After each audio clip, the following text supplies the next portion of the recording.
Coulter has a sensational new book out. It's called Resistance is Futile. If you're wondering what the hell is going on today, this really gets to the bottom of it, explains it. You'll feel better when you read it. Also, if you got one of these resistors, send them the book.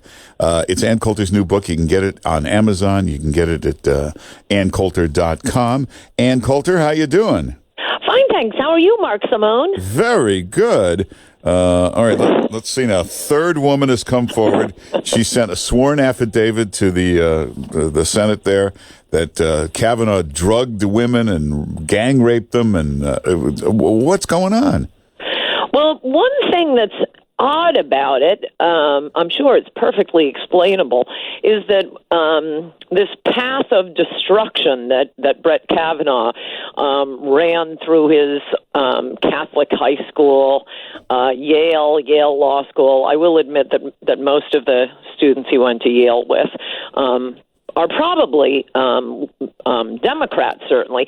But of the three women who he allegedly molested, they all ended up being hardcore pussy hat wearing social justice warriors years later. I mean, what are the odds of that? It's from his little Catholic school, only the most hardcore leftist. No, these are obviously preposterous charges. We do have thousands of years of rules of evidence to evaluate accusations that are made, to evaluate evidence, and it's not enough to say, well, we're not putting him in prison. It's just whether he gets on the Supreme Court. No, but the rules of evidence have been developed in order to determine credibility, not simply in the context of putting someone in prison. And among the rules of evidence are evidence looks very suspicious if it suddenly materializes just when it's needed. Yeah. The trial has been going on. Oh, hey, would this document help? Where someone else confessed to the crime? No, that is suspicious here, and all three of them. None of this would be admissible. There is no corroboration. There are no other eyewitnesses. It's the media keep lying and saying, oh, other witnesses agree. No, what they're agreeing to in any of these cases is that the woman 30 years later told them about it. No, you're not. I mean, that's corroborating what someone told you, not that the thing that happened was true.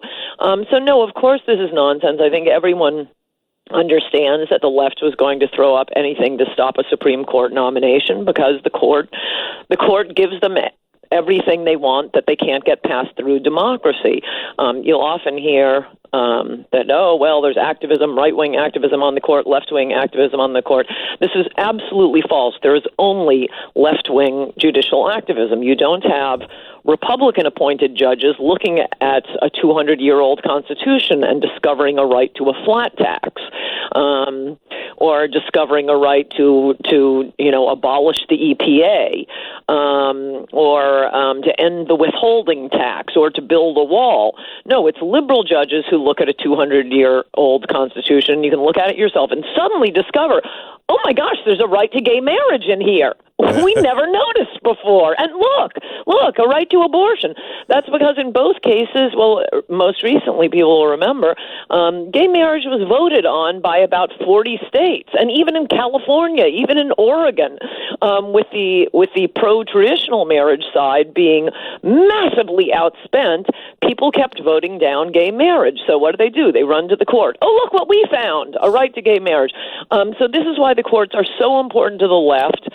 People who pay attention to the courts were expecting all kinds of crazy charges to come out, and here it is in the 11th hour. Part of what makes this particularly suspicious in the case of Judge Kavanaugh, the timing, is that not only has he already gone through full background checks to work in the George Bush White House, to be nominated to the D.C. Circuit Court, and none of this ever came out before, but I particularly remember he was one of Ken Starr's lead prosecutors on the investigation that led to the impeachment of Bill Clinton for doing what, Mark Simone? For whipping it out in front of female underlings. And people may not remember this. I remember it very distinctly because I was one of the people being looked into. But the method of the Clinton defense was to look into the personal lives of people investigating him. So remember, we had Larry Flint offering huge monetary rewards if you could produce any Republican who had an affair.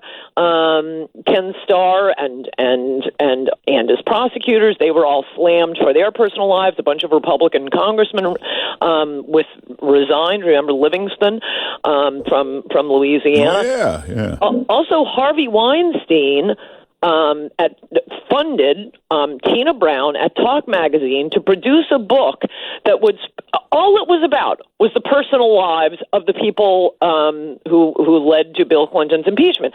Me, the people who worked on Paula Jones' case, and especially Ken Starr and everyone who worked in his office.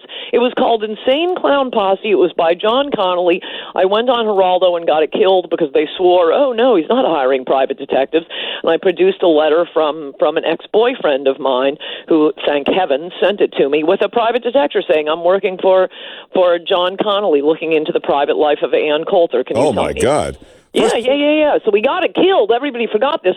But you're telling me that when Clinton, the vicious, horrible Clinton machine, was looking into the private lives of people, particularly Brett Kavanaugh, they never found any of this. But now, after 3 months after Donald Trump nominates Brett Kavanaugh to go to the highest court in the land, suddenly these loons, social justice warrior, pussy hat wearing left-wing women suddenly remember this horrible behavior by sweet little nerdy Brett Kavanaugh? Come on, no one believes this. I'd like to get that report into your private life. That must be something. The title is The World's Shortest Book. She went to dinner, then she went home. Yes. Next night. No, you know what the claim was? Well, basically, because Drudge got a copy of the book. That was also part of what killed it. So he basically claimed that everybody was gay, except me, because I was having an affair with Geraldo Rivera. Really? Yes. Oh, my God. I can't. First of all, you two would have killed each other the first night. Yes.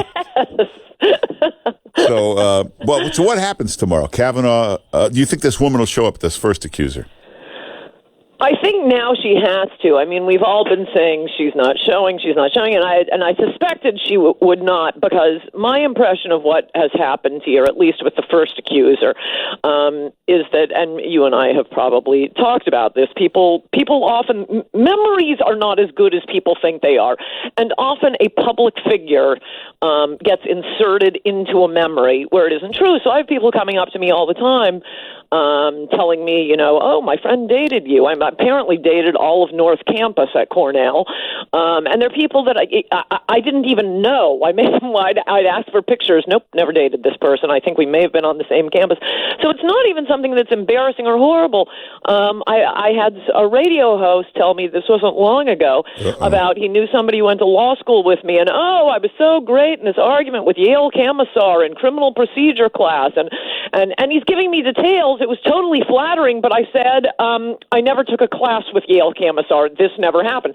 So unintentionally, with no ill intent, people often insert a public figure into whom they knew when they were younger into memories. And this is a very charitable description of what I think happened with Christine Blasey Ford, the first accuser. I think she may have inserted Brett Kavanaugh into it. Now, if you're ever accused of anything, here's a tip for all your listeners. It's if you have a choice between saying, yes, we had sex, but it was consensual, or I was never in Cleveland, you definitely want to go with the first one. Yes, we had sex, but it was consensual. Because if you come out and say, I was never in Cleveland, and anybody saw you in Cleveland, you're dead, dead, dead. So kind of stunningly, I was surprised, Kavanaugh came back with, I was never at such a party. I wasn't there. Absolutely did not happen. He came back so strong, so emphatically. I think that knocked Dr. Ford, doctor as we're calling her, and by the way, unless you're a medical doctor, you're not a doctor, knocked her back on her heels, and she's been telling all of her very, very, very left-wing advisors and lawyers, oh my gosh, I think I got it wrong. I can't testify. Because you notice for the past week, there have been all these excuses coming from her lawyers, not coming from her.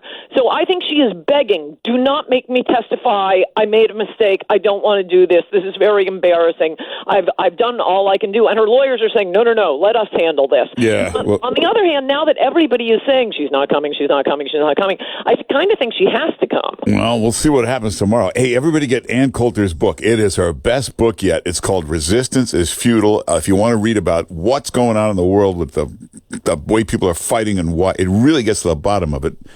Ann Coulter's book, Resistance is Futile. Go to anncoulter.com or just go get it on Amazon and get her new column at anncoulter.com. Ann Coulter, thanks for being with us. Thank you, Mark Simone. Talk to you soon. Bye-bye. Take care.